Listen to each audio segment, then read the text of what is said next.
এটি আমাদের প্রিয় নবী হযরত মুহাম্মদ সাল্লাল্লাহু আলাইহি ওয়াসাল্লামের রওজা মোবারক।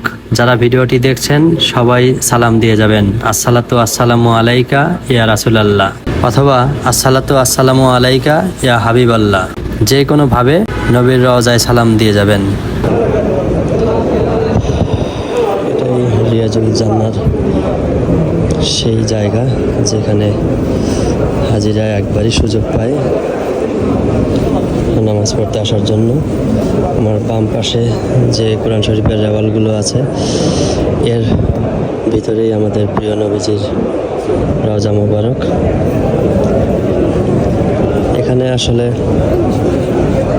ঢুকলে কেউ বেরোতে চায় না, এজন্য এখানে প্রত্যেক হাজিদের নিবন্ধন করে একবার করে সুযোগ দেওয়া হয় এই জায়গাটাতে নামাজ পড়ার জন্য।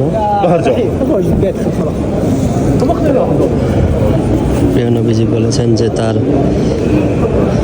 এই ঘর, যে ঘরে তাকে কবরস্থ করা হয়েছে সেই ঘর আর এই তার মিম্বার, এই মাঝের জায়গাটুকু জান্নাতের বাগান।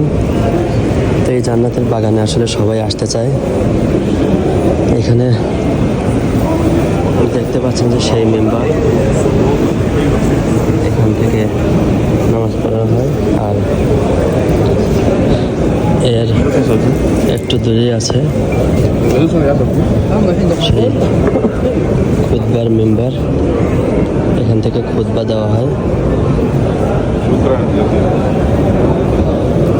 আসলে আমাদের সময় শেষ।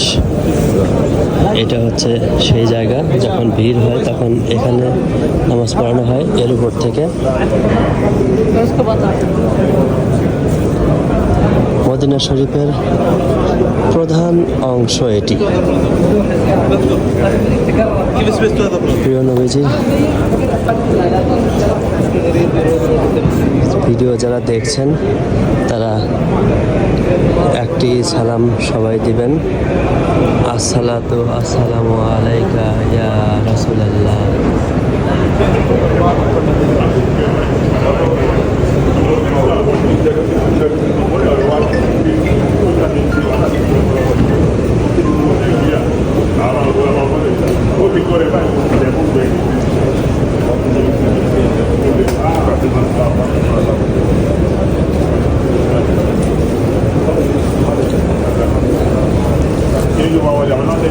ওনার ডান দিকে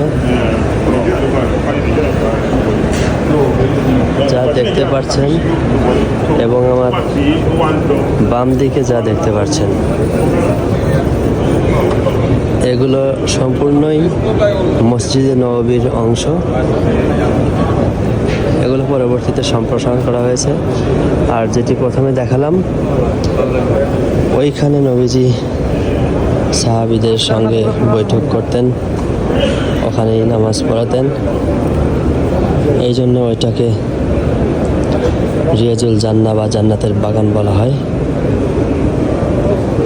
আমি নিজে দেখলাম, আল্লাহর কাছে সেখানে প্রার্থনা করলাম, আপনাদের জন্য দোয়া চাইলাম।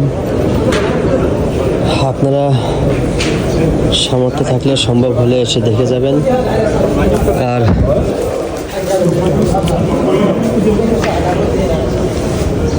যদি আল্লাহ তাআলা সামর্থ্য নাও দেয়, যদি আসতে নাও পারেন বা আসতে দেরি হয়, এই জন্য আমি ভিডিওটি করে আপনাদের দেখালাম। ভুল হলে সবাই ক্ষমা করে দিবেন, আর ভালো লাগলে আমার জন্য দোয়া করবেন। সবাই ভালো থাকবেন, সুস্থ থাকবেন। আল্লাহ হাফেজ।